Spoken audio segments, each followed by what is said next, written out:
Assalamualaikum warahmatullahi wabarakatuh. Alhamdulillah alladzi hadana li hadza wa ma kunna linahtadiya laula an hadanallah.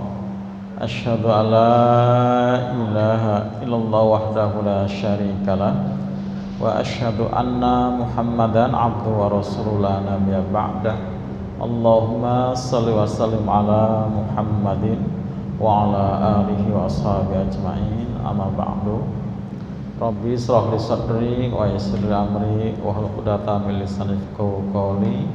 Rabbi zidni ilman, Allahumma anfa'ni bima 'allamtani wa 'allimni ma yanfa'uni warzuqni ilman yanfa'uni, amin. Para ikhwan, akhwat, muslimin muslimat, jamaah masjid Jami Al-Furqan yang Allah rahmati, yang Allah cintai dan saya hormati karena Allah, yang sama-sama mengharapkan ridho serta ampunan Allah Subhanahu wa taala. Alhamdulillah pada maghrib ini di hari Senin pertama di tahun 2023, ya alhamdulillah atas izin Allah kita dipertemukan dengan tahun baru ini. Mudah-mudahan kita bisa mengawalinya dan terus mengisinya, ya, hari-hari di tahun ini dengan kebajikan, dengan amal soleh, sehingga di tahun ini dipastikan lebih baik daripada tahun-tahun yang telah kita tinggalkan.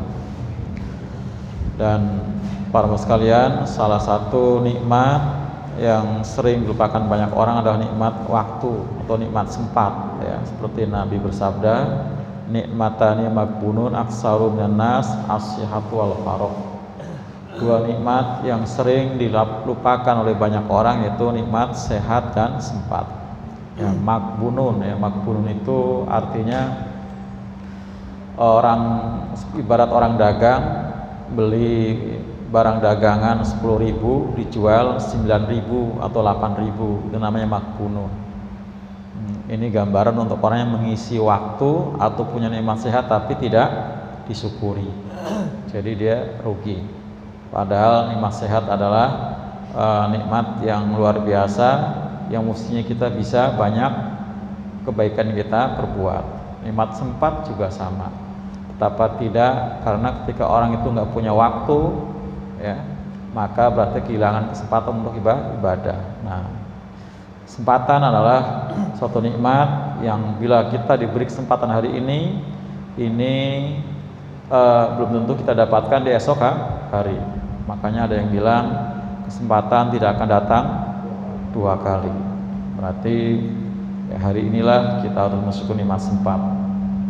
Begitu banyak waktu yang Allah sebut di Quran, sampai hampir semua waktu Allah sumpah, ya, dari mulai wal fajri demi fajar, wat duha demi duha, wan nahar demi waktu siang, wal asri wal laili, ya, demi waktu malam. Saking pentingnya waktu. Dan siapapun yang hidup di atas panggung waktu ini akan merugi, kecuali mereka yang mengisinya dengan iman dan amal soleh, ya. Wal asri innal insana lafi khusrin illal ladzina amanu wa amilus solihati wa tawassaw bil haqqi wa tawassaw bis sabr. Demi masa, ya, masa itu juga bisa diartikan demi momen, demi kesempatan, demi momentum. Sungguhnya manusia itu, siapapun manusianya yang mengisi atau hidup di atas panggung waktu ini akan rugi. Sungguh dalam kerugian, bukan akan. Sungguh dalam kerugian, pakai la taukid. Dalam, lafi, ya, sungguh di dalam kerugian. Siapapun orangnya, entah itu alim, awam, agnia, orang kaya, masakin, orang miskin, pejabat, rakyat, siapapun yang mengisi waktu ini akan merugi. Illa, kecuali mereka yang mengisi waktunya, mereka yang menjawab tantangan zamannya dengan amanu, beriman, wa amil soleh, dan beramal soleh. Kemudian dia terus memasyarakatkan amar ma'ruf wa tawasau bil haq, saling menasihati dalam kebenaran. Jadi nasihat dijadikan sebagai satu kehidupan. Jadi terus dihidupkan dalam rumah tangganya, dengan bermasyarakatnya, di lingkungan kerjanya. Jadi tidak pasif. Dakwah itu memang sebagai kerjaan rutinitas setiap kita. Jadi bukan kerjaan dai, ustadz, kiai, setiap kita. Wa tawasau bil haq, ngasih tahu anak, istri untuk ibadah, ini dakwah namanya, mengajak pada kebaikan. Dan inilah yang akan menjadi ukuran bahwa kita ini sebagai umat yang terbaik. Kuntum khairu umat ukhrijat linnas ta'muruna bil ma'ruf wa tanhauna 'anil munkar, ya. Ali Imran udah kita bahas ya, ayat 110. Kalian itu tampil sebagai umat yang terbaik karena melakukan amar ma'ruf nahi munkar. Jadi ukuran untuk umat yang terbaik bukan yang lafi khusrin tadi, bukan rugi, adalah mereka yang menghidupkan amar ma'ruf nahi munkar, bukan umat yang maju dalam masalah sainsnya, teknologinya, ekonominya, bukan, ya. Kemudian juga watawasau bis sabr, yang menghidupkan saling menasihati dalam kesabaran. Nah, apalagi hampir kayak rutin kita ini per Desember, Januari, ya, musibah dari mulai banjir, gempa, ya, hampir rutin. Ya, ini diperlukan tawasau bil sabr, saling menasihati dan kesabaran. Nah, salah satunya dengan kita membantu saudara-saudara kita yang kena musibah, ya. Alhamdulillah untuk Jamaah Al-Furqan, ya, sempat memberikan bantuan, ya, dan cukup lumayan tempo hari ke Cianjur, ya. Jadi awal bulan Desember kemarin, ya, yang saya galang di sini, ya. Itu alhamdulillah, ya. Jazakumullah khair. Para bapak sekalian, kita akan melanjutkan kajian tafsir terjemah ini. Sekarang gilirannya Al-Quran surat Ali Imran ayat yang ke 146, ya. 146 sekarang, ya. Jadi 145-nya sudah, ya. Kita baca sampai ain aja, ya, Pak. Sampai ain. 1, 2, 3 ayat pendek-pendek nggak apa-apa, ya. Sampai ain. Ya, kita baca bersama. Di awal dengan Al-Fatihah. Bi barakatil Fatihah. A'udzu billahi minasy syaithanir rajim. Bismillahirrahmanirrahim. Alhamdulillahi rabbil alamin. Ar-Rahmanir-Rahim. Maliki yaumiddin. Iyyaka na'budu wa iyyaka nasta'in. Ihdinas siratal mustaqim. Shiratal ladzina an'amta 'alaihim ghairil maghdubi 'alaihim waladdallin. Amin. Bismillahirrahmanirrahim. Wa ka'ayyim min nabiyyin qatala ma'ahu ribbiyuna katsir. Fama wahanu lima asabahum fi sabilillahi wa ma dha'ufu wa mastakanu wallahu yuhibbus sabirin. Wa ma kana qauluhum illa qalu rabbana ighfir lana dhunubana wa israfana fi amrina wa thabbit aqdamana wa ansurna 'alal qaumil kafirin. Fa'atahumullahu thawabad dunya wa husna thawabil akhirah wallahu yuhibbul muhsinin. Shadaqallahul adzim. Kita akan lanjutkan dengan terjemahannya dan silakan ditanyakan bila ada yang ingin didalami sekitar masalah ilmu tajwidnya. Wa ka'ayyin, dan berapa banyak ya, min nabiyin, dari nabi ya, qatala, dia berperang. Jadi artinya banyak nabi yang sebelumnya telah melakukan atau telah melakukan peperangan. Qatala ya, ini bentuk apa, lampau. Ma'ahu, bersama nabi ya, bersama nabi tadi, ribbiyun ya, ada orang-orang yang berketuhanan, itu orang-orang yang bertakwa ya, yang taat pada Allah. Ya, ribbiyun ya, robba ya rubu, itu artinya terdidik, terpelihara. Di sini dimaksud adalah orang-orang yang, kalau kaum robbani itu orang yang belajar dan mengajarkan Al-Quran. Nah, ini orang-orang yang bertakwa, berketuhanan.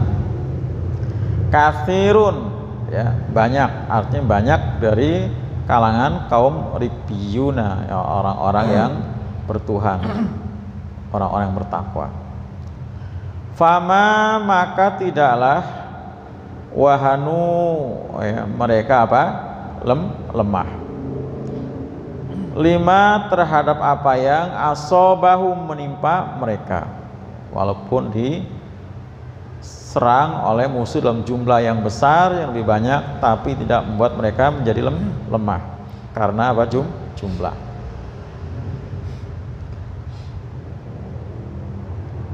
Fi sabilillah, dalam jalan Allah ya, saya ulang, fama wahanu, maka tidaklah mereka menjadi lemah, lima asobahum, terhadap apa yang menimpa mereka, fi sabilillah, dalam perang fi sabilillah. Wa ma dha'ufu, dan tidaklah mereka menjadi apa, lemah juga ya, dhaif. Ya, hanu ya, dhaif, lemah juga ya. Jadi ada bedanya di sini ya. Jadi kalau hanu bisa jadi di sini apa, selain lemah apa, gentar. Nah, di sini wa dha'ufu menjadi apa, lemah lantaran apa, jumlah yang tidak banyak. Wa mastakanu, dan tidaklah mereka berserah atau menyerah, maksudnya tidak menyerah pada musuh ya, tidak menyerah pada musuh. Jadi tidak ada nabi dan orang-orang apa yang berketuhanan tadi istilah menyerah dengan musuh, tidak. Wallahu, dan Allah, yuhibbu, menyukai ya, as-sabirin, orang-orang yang sabar. Walaupun dalam peperangan secara fisik mengalami kekalahan ya, tapi tetap sabar, tidak akan apa, menyerah pada musuh, apalagi sampai menanggalkan akidahnya.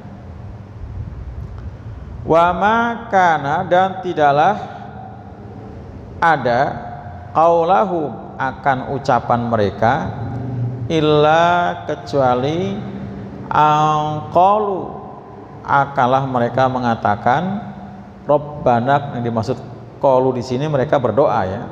Qalu, akanlah mereka berdoa, Rabbana ighfir lana, ya Rabb kami, ampunilah akan dosa-dosa kami. Allahumma ighfir lana, ya Allah ampunilah kami, dzunubana, akan dosa-dosa kami. Dzunub itu bentuk jamak pada dan zanban ya, janban tunggal, dzunuba jamak. Wa israfana, dan melampaui batasnya kami ya, dalam peperangan ya, barangkali ada sifat yang apa, over, berlebihan ya. Biasanya emosi sesaat dalam perang ketika menghadapi musuh, mungkin juga ada kata-kata, ucapan-ucapan yang berlebihan ya, seperti apa, amit gitu ya, bahasa kitanya Pak. Kalau bahasa kita orang sih ngomong mampus lo gitu ya, ini kasar, amit gitu kan. modar kata orang Jawa gitu kan. Itu. Oh sekarang binatang semua. Memang tuh bahasa yang dipakai gitu. Amit gitu kan. Mati gitu kan kira-kira. Kalau mati kan kayaknya masih mati, tapi kalau mati modar aja kayaknya belum serem kata Pak. Mod gitu kan. Gitu. Modar lo gitu kan. Itu di bahasa israf ya, berlebihan. Atau kan tindakan tangan, misalnya apa sampai ketebang pohon-pohon yang berbuah, itu kan nggak boleh. Misalnya ketebang nggak boleh menebang buah, gitu ya. Walaupun mungkin sengaja atau tidak sengaja itu termasuk israf, karena nggak boleh menebang pohon-pohon yang berbuah. Apalagi sampai apa merusak tempat-tempat ibadah mereka, walaupun itu gereja, kelenteng, ya nggak boleh, itu israf juga. Nah ini minta diampuni. Ya. Ulang. Rabbana ya Rabb kami, ighfir lana, ampunilah akan kami dzunubana terhadap dosa-dosa kami. Wa israfana dan melampaui batasnya kami ya, dalam perbuatan, ya, tindakan, kata-kata ya. Fi amrina dalam urusan kami ya, dalam urusan kami.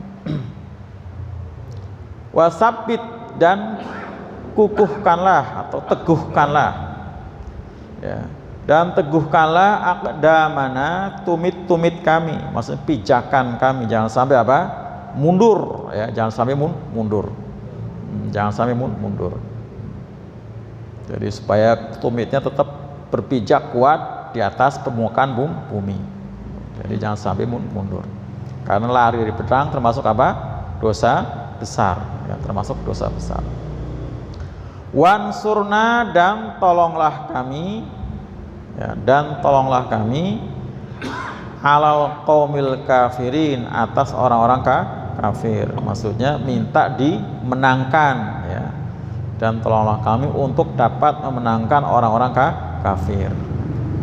Jadi kalau diterjemahkan panjang, tapi kalau kayak bahasa Arabnya, bahasa Qur'annya simple dan luar biasa maknanya ya. Rabbana ighfir lana dzunubana wa israfana fi amrina wa sabbit aqdamana wansurna al qaumil kafirin. Ini diucapkan. Jadi bukan apa? Ucapan-ucapan keluh kesah, ucapan-ucapan yang menggambarkan apa? Rasa takut, enggak ada. Waduh, musuh banyak banget nih, enggak ada gitu. Oh, kita cuma sedikit nih, enggak ada gitu. Pokoknya hanya doa. Fa'atahum, maka mendatangkan pada mereka, atayati yang dimaksud mendatangkan adalah memberi ya, mendatangkan pada mereka siapa Allah di sini Allah sebagai subjeknya belakangan ya, justru malah hum sebagai objeknya dikedepankan ya, karena memang ada makna apa taksis, penghususan. Jadi utamanya adalah mereka ini para mujahid yang dipimpin oleh para nabi itu, makanya walaupun biasanya objek di belakang taruh di depan karena sedang dibicarakan, dan mereka ini mendapatkan keutamaan, maka subjeknya Allah, pelakunya belakangan. Maka mendatangkan pada mereka siapa Allah sawabat dunia. Apa sawab? Pahala ya, sawab pahala, ajron juga pahala ya, kalau apa balasan juga ya, bisa jadi sawaban, ajron, apalagi sawaban ya, sawaban itu benar ya, sawaban, ajron, apalagi Pak jazaan ya, jazaan sama itu. Sawaban ya, sawaban tanpa ini hilang ya, karena diidofah dengan dunia. Kalau nggak ada adunya sawaban. Sawabat dunia, pahala dunia ya, pahala dunia. Wahusna dan sebaik-baik sawab pahala adalah pahala akhirah. Wahusna sabil akhirah, dan sebaik-baik pahala akhirat. Jadi pahalanya dunia akhirat.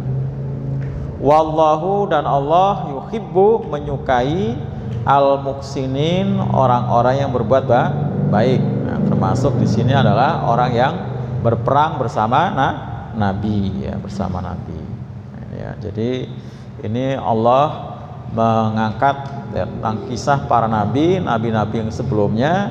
Ya, kalau tempo hari kita disuguhkan dengan apa? Sedikit sindiran ya dengan orang-orang yang takut ketika di medan Uhud ya, Uhud. Gara-gara memang nabi diberitakan mati ya, akhirnya mereka lari sampai kemudian ya, dipertanyakan Muhammad itu adalah seorang rasul ya, artinya manusia ya telah berlalu sebelumnya para rasul. Apakah kalau dia mati kemudian atau terbunuh kalian bakal lari ke belakang? Nah, perang kan bukan karena nabi tapi karena Allah ya, nabi pun perang karena menjalankan perintah Allah, tapi taatnya pada nabi itu sama dengan pada Allah. Maka ketika belum ada perintah dari nabi sebagai komandan lari ke belakang, nggak boleh lari, harus tetap maju, nggak boleh. Jadi nggak boleh lari, nah, kecuali memang lari dalam rangka apa? Untuk siasat ya, untuk mencari posisi yang lebih strategis. Nah, itu diambil oleh siapa? Musuh justru ya, Khalid bin Walid ya. Dia lari, nggak taunya dia berbalik ngambil posisi yang lebih strategis untuk naik ke bukit Uhud. Itu. Ini ya. Jadi pada keder waktu itu. Padahal sebelumnya mereka sudah pada siap mati, bahkan minta mati seperti yang mati syahid di medan Badar. Nah, sekarang di depan mata nih mati. Kok lari? Itu ya. Nah, itu dipertanyakan. Dan itulah yang terjadi pada nabi-nabi sebelumnya. Para nabi itu rata-rata berperang melawan musuh. Karena dijadikan nabi itu di sana juga dijadikan ada musuhnya. Dan musuhnya juga rata-rata para penguasa yang lalim ya kan, yang lalim, yang durjana gitu ya.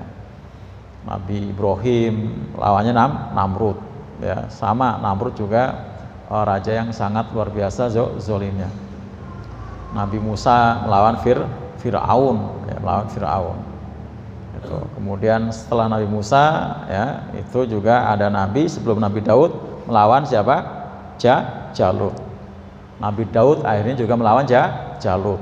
Jalut itu raja yang luar biasa, sadis, ganas ya kan itu. Nah, bersama para nabi tadi ada orang-orang yang taat, yang setia. Mereka adalah Rabbaniyun tadi ya, Ribbiniyun. Jadi bukan orang sembarang ya, Ribbiyun ya, Ribbiyun. Jadi orang-orang yang berketuhanan. Jadi perang memang perang sabil ya, beda dengan orang-orang kafir yang mereka hanya semata loyal pada pimpinannya semata ya kan. Kalau di pihak Fir'aun ya karena dia loyal pada Fir'aun ya, bukan perang fisabilillah. Begitu juga yang di pihak Namrud.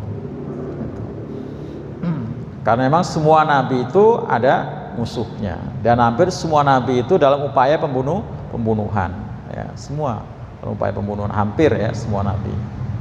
Nabi Ibrahim sempat dibakar, Nabi Zakaria Yahya dibunuh ya kan, Nabi Isa diuber-uber dan mereka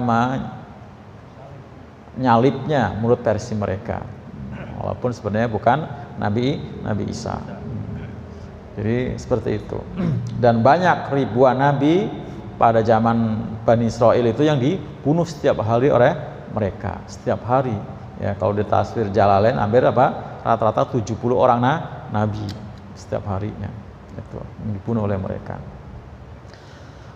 Jadi artinya perang bersama nabi itu bukan kejadiannya pada zaman Nabi Muhammad saja ketika mereka menjadi umat Nabi Muhammad. Maka larinya mereka dari medan perang ya, itu merupakan dosa besar. Ini terjadi ya, dan terjadi juga setelah pasca Fathul Mekah, perang Hunain.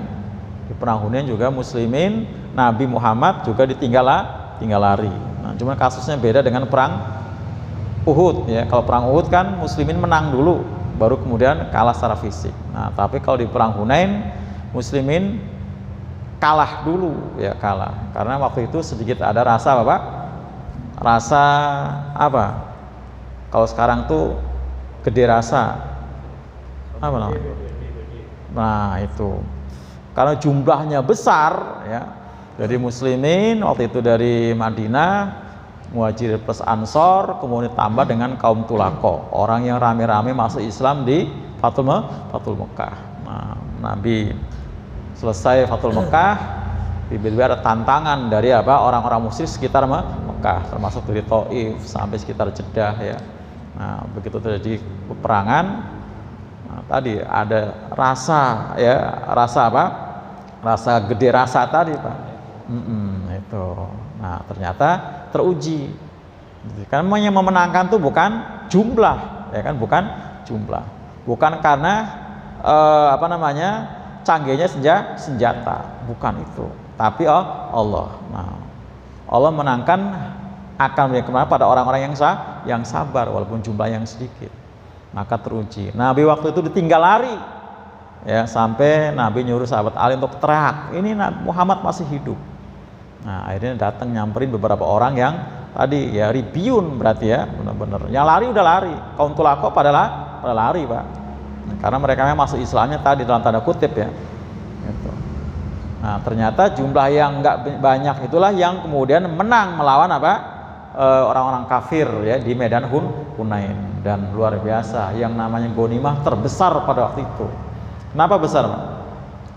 Karena menurut penasihat perangnya mereka itu harus membawa harta mereka semua ya, emasnya, perhiasannya, jenis emas, perak suruh bawa semua, domba-dombanya, ontaknya, sapinya suruh bawa semua, istrinya dibawa semua, anak-anaknya suruh bawa semua, dengan maksud supaya mereka tuh perang ini loh yang kamu bela-bela, kamu bela harta kamu belain istri kamu belain anak-anak kamu.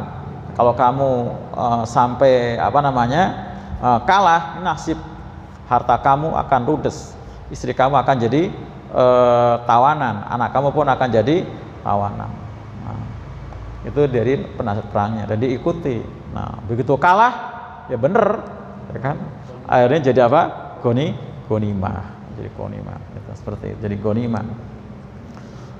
Jadi itu nasihat yang kurang tepat ya mestinya. Bukan berarti mereka ketika harta enggak dibawa, anak enggak dibawa, enggak belain mereka, karena mereka tujuan mereka perang kan itu kan Pak, bukan fisabilillah kan. Tuh. Nah, ternyata kalah. Nah, sampai seorang sahabat Aqra bin Habis ya dapat 100 ekor onta, Abu Sufyan, Muawiyah ya, dan putranya Yazid pun dapat ghanimah yang besar luar biasa. Itu. Nah, jadi Rasulullah SAW berperang itu juga bukan atas inisiatif ya, tapi karena memang perintah Allah. Bila memang mereka memerangi ya diperangi. Tadi ada tantangan. Faidza faktulukum faktuluhum. Kalau kamu diperangi ya perangi. Nah, seperti itu. Jadi bukan cari-cari musuh ya, tapi semua para nabi punya musuh, yaitu orang kafir yang mereka memang merasa diacak-acak, diacak-acak wilayahnya, merasa diingkari tentang pahamnya, ya kan? Itu akhirnya mereka memerangi. Fama wahanu lima asobahum ya, tidak membuat mereka minder karena apa yang menimpa ya. Hanu itu yang pasti di situ apa artinya Pak? Di terjemahan sama dengan do'ufu enggak? Di situ apa terjemahannya? Lemah juga kan? Sama ya, lemah juga ya. Sama-sama lemah. Sama-sama lemah juga. Fama wahanu bima lima asobahum, maka tidaklah membuat mereka lemah. Lima asobahum artinya lemah begitu mereka tertimpa kekalahan gitu Pak. Kemudian mereka tidak menjadi lemah gara-gara kalah, enggak seperti itu maksudnya. Ini kan sudah asoba, berarti udah nimpa ya. Sudah menimpa. Nah, makanya begitu Nabi tadi di babak pertama kalah di perang Hunain, tetap bangkit semangat. Nah, akhirnya diberi kemenangan. Nah, termasuk Nabi Musa, Pak. Begitu Allah nyuruh mereka masuklah kalian ke Baitul Maqdis. Nah, apa kata Bani Israel? Idhab anta warbuka nahnu hahuna qaidun. Pergi aja kamu Musa bersama Tuhanmu. Kami menunggu di sini, duduk. Seperti itu. Nah, Nabi Musa kemudian tidak menjadi apa? Lemah, ya, tidak menjadi lemah. Walaupun akhirnya memang sudah dinasehati ya dari orang soleh, udah berangkat saja karena waktu itu Baitul Maqdis sedang dikuasai oleh kaum Jabariyun, orang-orang yang Jabariyun Pak, tuh digambarkan orang itu sadis karena bahkan mungkin kayak kanibal, luar biasa. Itu Baitul Maqdis yang sekarang Masjid Aqsa itu dulu pernah dikuasai oleh kaum Jabariyun pada zaman Nabi Musa alaihissalam. Nah, karena mereka ngeper mereka ya. Nah, tapi tadi ada yang tidak, ada yang soleh. Nah, termasuk Nabi Musa sendiri tidak kemudian menjadi lemah. Nah, tapi karena mereka rata-rata dari Bani Israil seperti itu, akhirnya itulah yang mendatangkan apa? Tahkiman, hukuman dari Allah ya. Gara-gara mereka nggak mau masuk ke Baitul Maqdis, akhirnya dihukum ya. Di mana Pak? Hukumannya di padang Tih ya. Selama 40 tahun itu. Jadi nabinya sendiri dan orang-orang beriman tidak lemah. Nah, yang lemah adalah orang yang imannya lemah. Jadi fama wahanu lima asobahum. Jadi apa yang sudah menimpa kalau asobahnya fi sabilillah dalam perang Allah. Wa ma dhaufu, dan tidaklah mereka menjadi apa? Lemah, dhaif ya. Ketika berhadapan dengan apa? Musuh yang banyak, musuh yang kuat ya, tidak gitu ya. Karena mereka nabi dan orang beriman itu merasa akan kuat bersama pertolongan Allah ya, kuat bersama pertolongan Allah. Jadi justru masalah kalau merasa kuat dengan jumlah, kuat dengan kendaraan yang ada, kuat dengan senjata yang lengkap. Jadi kuat itu bersama dengan pertolongan Allah. Wa mastakanu, dan tidaklah mereka menyerah, nggak ada. Ya, ceritanya para nabi itu nyerah padamu musuh, nggak ada. Atau tadi ya pengikut para nabi yang setia menyerah padamu musuh. Karena yang dipertahankan bukan nyawa, ya, bukan fisik ya badan, tapi akidah. Nah, jadi akidah. Jadi kalaupun memang nyawa harus melayang, itulah ya hadiah, namanya syahid, ya syahid itu. Jadi tidak ada istilah nyerah pada musuh. Wa mastakanu, tidak ada. Wallahu yuhibbus sabirin, Allah menyukai, mencintai orang-orang yang sabar. Artinya jelasnya di sini para nabi dan pengikut yang setia, kaum Ribiyun adalah orang-orang yang sabar. Maka rata-rata mereka diberi kemenangan oleh Allah Subhanahu wa taala karena sabar. Nah, sabar itu bukan berarti mereka pasrah nyerah pada musuh tadi ya. Jadi tetap dilawan maksimal mungkin. Dengan kesabarannya Allah akan berikan kemenangan ya. Dengan sabar kan sudah ketetapannya Allah ya. Jadi dengan sabar itulah Allah akan memberikan kemenangan. Innallaha ma'as-sabirin, sungguh Allah bersama orang yang sabar. Bersama di sini pengertiannya bukan nyertain Pak, tapi memberikan pertolongan. Yang penting sabar. Nanti sudah dibahas di ayat yang sudah ya. Betapa dengan sabar dan takwa Allah memberikan amdad ya di perang Badar dengan 5.000 malaikat karena sabar ya, karena sabar. Dan janji Allah ketika ada 5 orang yang sabar, ketika ada 10 orang yang sabar bisa mengalahkan 100. Ketika ada 20 orang yang sabar bisa mengalahkan 200. Ketika ada 100 orang yang sabar bisa mengalahkan 1.000. Itu jadi yang penting sabar. Nah, sabar bukan pasrah tapi tadi memaksimalkan ikhtiar dimaksimalkan ya. Artinya kalau bahasa kitanya perang yang mati-matian gitu ya Pak, mati-matian rawe-rawe lantas malam-malam putung, orang tinggal gelanggang coro Melayu, apapun yang terjadi dihadapin. Nah, itu kalau istilahnya malam-malam putung itu artinya apapun rintangan yang dihadapi dan apapun resikonya nggak akan meninggalkan gelanggang, nggak akan meninggalkan medan peperangan dengan cara lari. Nggak ada istilah cara lari gitu ya. Jadi nggak ada istilah lari dari perang, nggak ada itu. Dan akhirnya apa? Para nabi ya rata-rata ketika berhadapan dengan musuhnya menang karena punya modal utama itu sabar. Nah, termasuk ucapan sabar ya, yang refleksi sabar ya, refleksi sabar yang diucapkan biasanya adalah doa ya. Apa itu doanya Pak?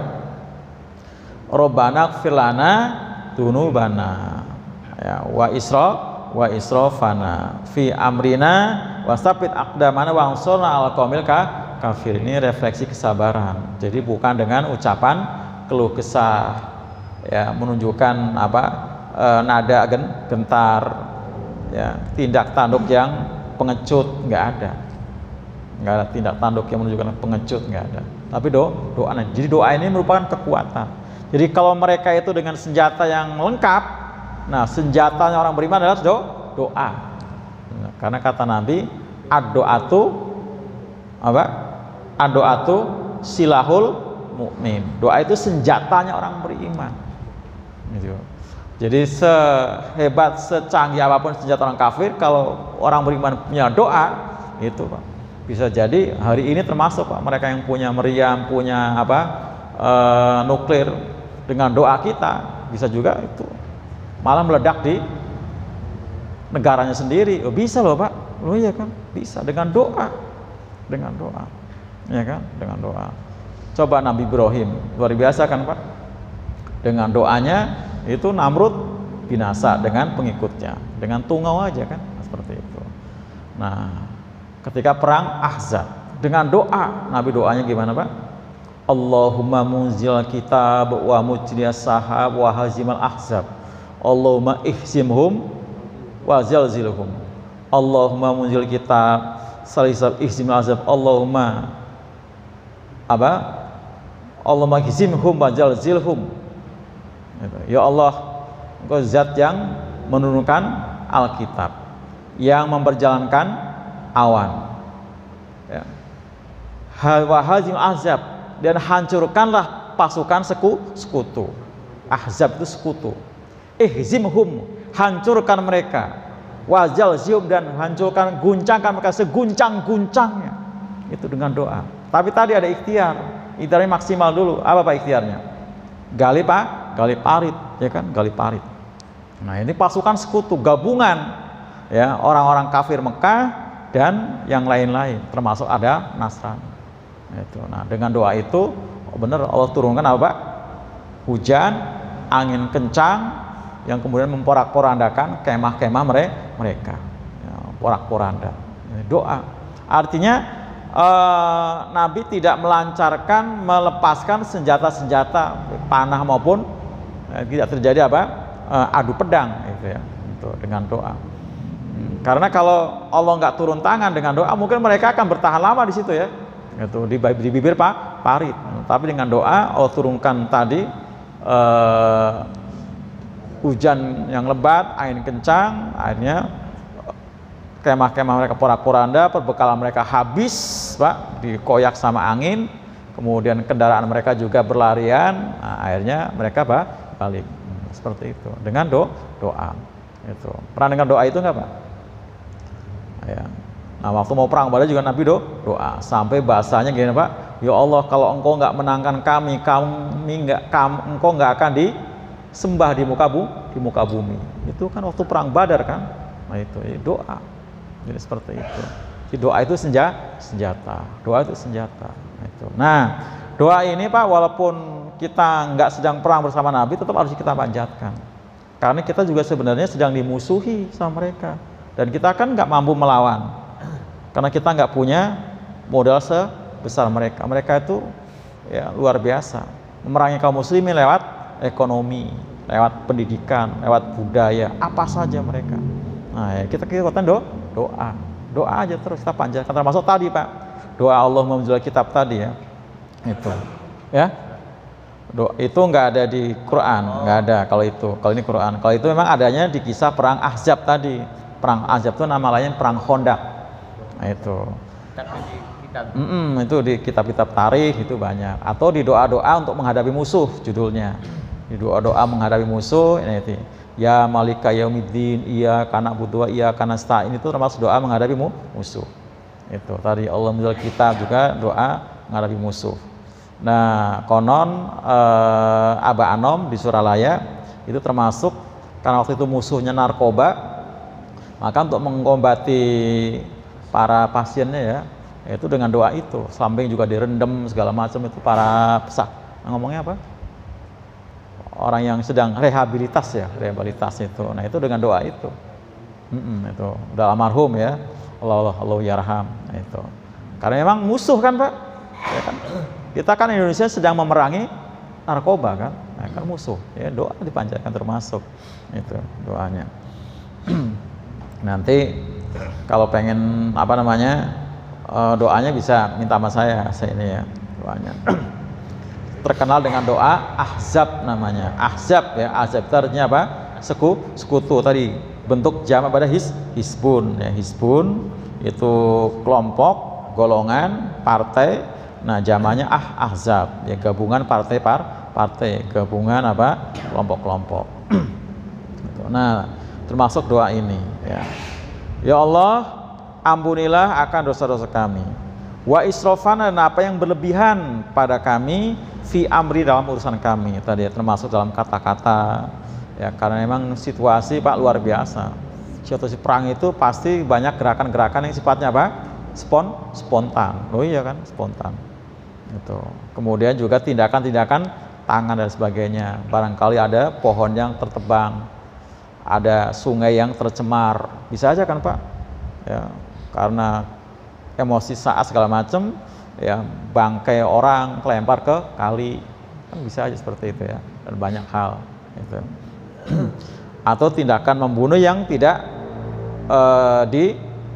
dianjurkan. Kalau Nabi di Quran suruhnya kan pukul, tengkuk gitu kan, jadi pala bagian sini ya, tengkuknya kan tebas.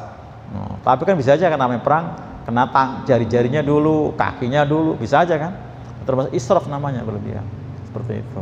Kan apa yang didapat kan, apalagi Khalid bin Walid ya, kalau perang itu Pak, jadi kalau kuda dia bukan naik di punggung, tapi dia di perut kuda. Ngawat, tau nggak ngawat Pak? Ngawat, jadi kakinya nyemplak ya. Nah kayak gitu. Oh iya, gini yang bawa orang kena apanya gitu, mungkin kan kaki kuda dulu kebacok ya kan, baru orangnya jatuh. Nah ya kan, seperti bawah kan, bisa aja kaki kuda dulu bacok, baru orang, luar biasa kan. Nah itu israf namanya, berlebihan. Jadi dalam hal seperti itu sangat mungkin banget ada israf tadi ya, diminta ampun pada Allah ya. Kemudian wasabit aqdamana, dan kukuhkanlah tumit-tumit kami supaya jangan apa, lari ke belakang tadi itu. Kalau dalam perang, kisah perang apa tuh Pak? Yang ini bukan kisah sahabat ya, tapi kemarian ya. Itu supaya nggak lari ke belakang ketika musuh depan itu, diikat kakinya, ditanam kan? Pernah nggak? Tanam, ya benar, tanam di pasir supaya nggak lari. Jadi tanam. Kalau ini musuh udah pada ini, tanam kakinya diikat, bener. Itu kan. Tapi siap dengan ini semua gitu kan, siap sampai segitunya. Dan ternyata menang kan, luar biasa kan. Nah, ternyata menang. Terus kisah siapa yang ini juga kan, Salahuddin Al-Ayyubi, biar nggak balik lagi kapalnya dibakar. Lah iya kan, seperti itu kan. Karena kalau kapalnya ini udah nyebrang nih, kapalnya dibakar. Kalau kapalnya masih ada, dia pada lari, ya kan? Oh iya kan? Kapalnya dibakar. Seperti itu, kapalnya dibakar. Itulah ya, ilmu perang namanya ya. Ilmu perang kan beda dengan ilmu kita kan. Ilmu perang seperti itu. Ilmu perang. Nah, itu didikan perang ya seperti itu Pak. Orang-orang didik latih main bola aja itu, kalau salah dikebukin sama pelatihnya. Ya kan. Apalagi ini perang, nggak main-main ya kan. Ya mentalnya. Wasabit aqdamana, kukuhkanlah tumit-tumit kami, wansurna, dan tolonglah kami al-qaumil kafirin, untuk dapat mengalahkan orang-orang kafir. Jadi kekuatan doa itu silahul mukmin, tadi senjata orang beriman. Jadi makanya kita ya kapanpun, walaupun istilahnya saya bilang belum butuh apapun hari ini, doa aja, pinta aja, karena memang doa juga selain senjata juga merupakan ibadah. Walaupun istilahnya kita nggak butuh apa-apa, doa aja, jangan mentang-mentang belum butuh kemudian habis sholat bleng ya kan, jangan, doa aja, itu kan senjata kan. Oh iya, kalau kita udah punya persiapan senjata kan nanti kapan kita butuh tinggal nagih doang, ya kan seperti itu. Senjata, doa. Nah, ini boro-boro apa? Doa, zikirnya aja enggak, ya kan? Zikirnya enggak, ya, Masya Allah ya. Itu doa. Fa'atahumullahu sawabat dunya wa sunah sawabil akhirah. Nah, kemudian Allah berikan pada mereka sawab. Sawab dunia kira-kira apa? Tadi ya, gonimah, ya kan? Ini pahala dunia. Gonimah tadi termasuk di Hunain luar biasa, ya kan? Dan seterusnya ya, para nabi ya yang apa? Nabi Daud, nah itu kan waktu melawan Jalut, ya itu kan menang itu. Akhirnya dengan dia menang, pahala dunianya apa Pak? Diambil mantu sama Tolut. Ya, kan luar biasa kan pahala kan? Habis ambil mantu, terus Tolut meninggal, dia jadi raja gantiin mertua. Ini kan pahala dunia kan? Pahala dunia, jadi raja.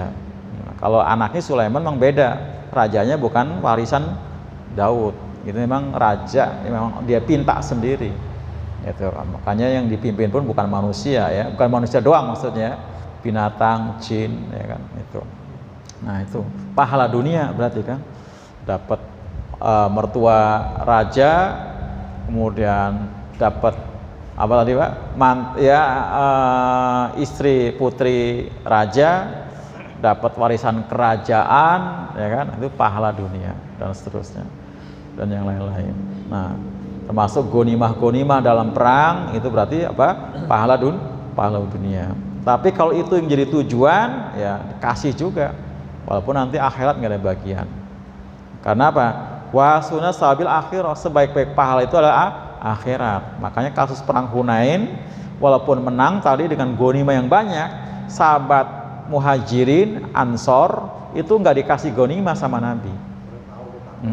Jadi makanya ada yang komen kan ya dengan bahasa nyinyir, wah ini nggak adil ini gitu. Nah kemudian Ibnu Mas'ud dengar, ya, Ibnu Mas'ud dengar, aku laporin ke Nabi ya.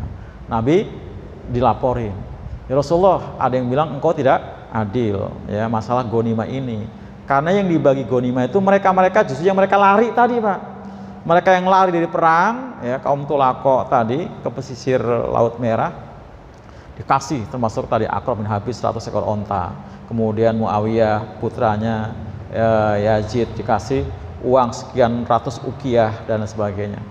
Nah, dan orang-orang Muhajirin Ansor yang perang mati-matian malah nggak dibagi. Nah, akhirnya tadi ada komen yang nyinyir ya, ini demi Allah ini nggak adil ya, kami yang perang malah nggak dibagi. Nah, Nabi langsung mukanya berubah ya, berubah. Yang tadi Nabi kan mukanya itu Pak teduh ya, berseri gitu. Nah, berubah menjadi apa Pak? Ya merah marah. Kalau Allah Rasul dibilang nggak adil, siapa lagi yang bakal adil gitu kan. Nah ini jelaskan, kalaupun mereka itu mendapatkan ghanimah dan pulang ke Mekah ya, itu merupakan apa namanya santunan, karena mereka memang baru masuk Islam. Nah, dan kalian nanti pulang ke Madinah bersama Nabi. Nah, kalau saya mau, saya pulang ke Mekah, saya orang Mekah, tapi saya pilih pulang ke Madinah. Sekarang kalian pilih, saya pulang ke Madinah dengan tapi kamu tanpa ghanimah, atau kamu pulang ke Madinah dengan harta perang tapi tanpa saya, tanpa Nabi.